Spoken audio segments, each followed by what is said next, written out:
জুমার দিনে অন্যতম যে আমলগুলো আছে ফজিলতপূর্ণ, তার মধ্যে একটা হচ্ছে দরুদ পড়া।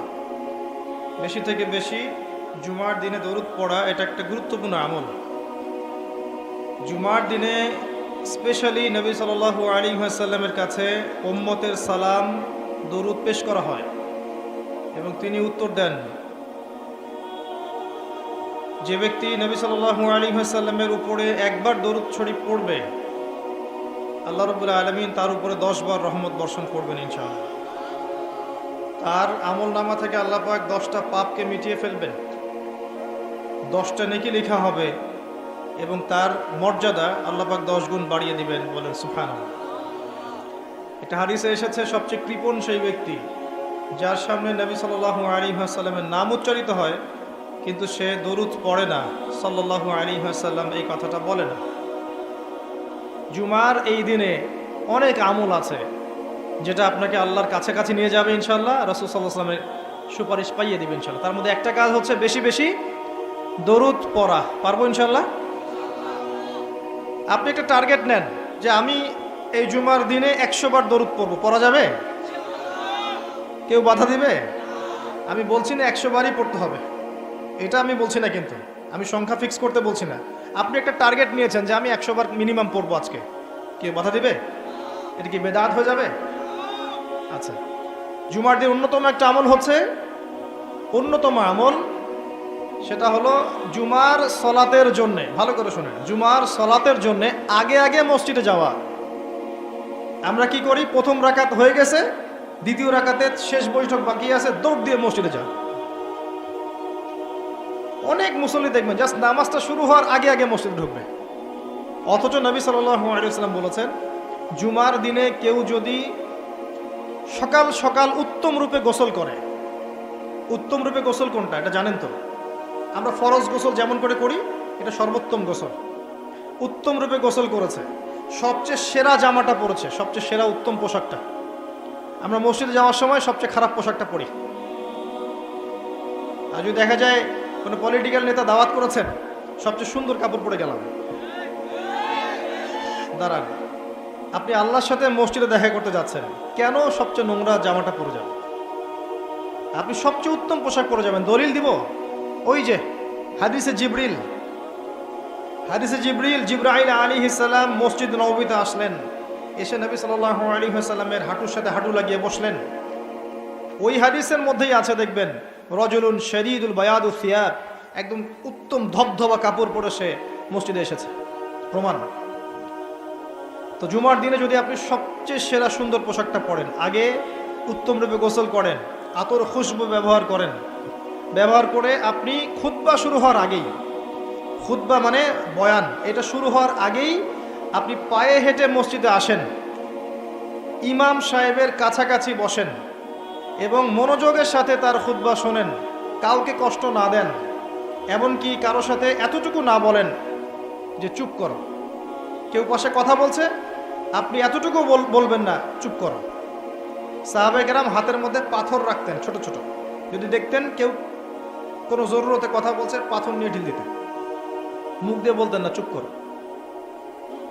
এই কাজ যদি কেউ করে এবং ইমামের সাথে নামাজ শেষ করে, নবী সাল্লাল্লাহু আলাইহি ওয়াসাল্লাম বলছেন প্রত্যেক পদক্ষেপে 1 বছরের রোজা, 1 বছরের নফল নামাজের নেকি পান। এই ফজিলতটা আপনি জুমার দিনে অর্জন করতে পারেন। কয়েকটা কাজ আবার বলছি, প্রথমে উত্তম রূপে গোসল করা সকাল সকাল, তারপরে সবচেয়ে সুন্দর পোশাক পরা, আতর খুশবু ব্যবহার করা, পায়ে হেঁটে মসজিদে যাওয়া, বাহনে চড়ে নয়, অনেক দূরে থাকলে আলাদা কথা, পায়ে হেঁটে যাওয়া, তারপর ইমাম সাহেবের কাছাকাছি বসা, ইমাম সাহেবের কাছাকাছি বসে মনোযোগের সাথে খুতবা শ্রবণ করা, খুতবায় কোনো কথা বলবে না, কাউকে বিরক্ত করবে না, কাউকে কষ্ট দিবে না, এই যে ফোন নিয়ে টিপাটিপি করবে না, ঠিক আছে? এবার ইমাম সাহেবের সাথে নামাজ শেষ করবে, প্রত্যেক পদক্ষেপের বিনিময়ে 1 বছরের নফল সওম, 1 বছরের নফল নামাজের নেকি হবে ইনশাআল্লাহ। করা যাবে ইনশাআল্লাহ জুমার দিনে। জুমার দিন আরেকটা আমল আছে, যদি পারেন করবেন, সবার পক্ষে হয়তো সম্ভব হয় না, তবে যে করতে পারবেন তার জন্য বিশাল ফজিলত আছে। সেটা হলো, এটা শুধু জুমার দিনেই নয়, অন্য দিনেও করা যায়।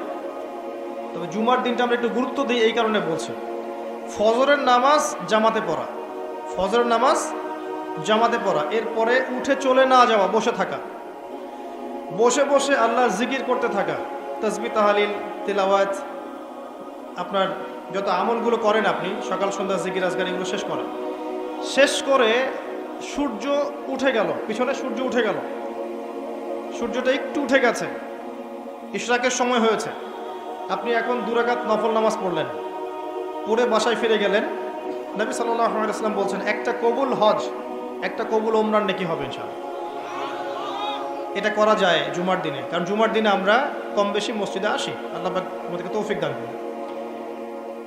আর 2-একটা কথা বলছি, বলে আমি অন্য প্রসঙ্গে যাচ্ছি।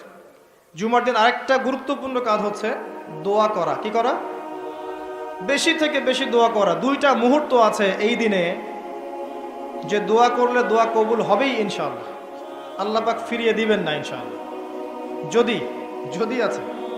যদি আপনার আকীদায় শিরক না থাকে, যদি আপনার আমলের মধ্যে বেদাত না থাকে, এবং যদি আপনার রিজিকে হারাম না থাকে, ইনশাআল্লাহ দোয়া কবুল হয়ে যাবে।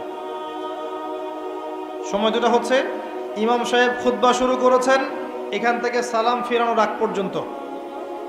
ইমাম সাহেব খুতবা শুরু করেছেন, এখান থেকে সালাম ফিরানোর আগ পর্যন্ত মনে মনে দোয়া করতে থাকবেন।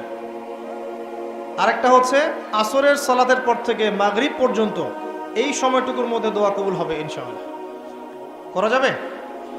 আমাদের অনেক চাওয়া আছে না, নিজের জন্যে, পরিবারের জন্যে, সুস্থতার জন্যে, আমাদের সমাজের জন্যে, দেশের জন্যে আমাদের চাওয়া আছে না, উম্মার জন্য আমরা চাই না?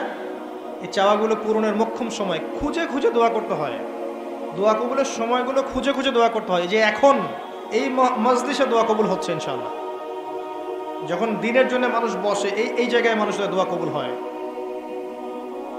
যখন বৃষ্টি পড়ে তখন দোয়া করলে দোয়া কবুল হয়, রাতের শেষ অংশে দোয়া করলে দোয়া কবুল হয়, আপনি মুসাফির মানুষ, দোয়া করলে দোয়া কবুল হয়, জুমার দিনে এই ক্ষণগুলোতে দোয়া কবুল হয়, আজান হয়েছে, আজান এবং ইকামত এর মাঝখানে দোয়া কবুল হয়, সেজদা দিয়েছেন নামাজে, এই সেজদায় আপনার দোয়া কবুল হবে, ফরজ নামাজের শেষে সালাম ফিরানোর আগে এবং সালাম ফিরানোর পর দোয়া কবুল হয়।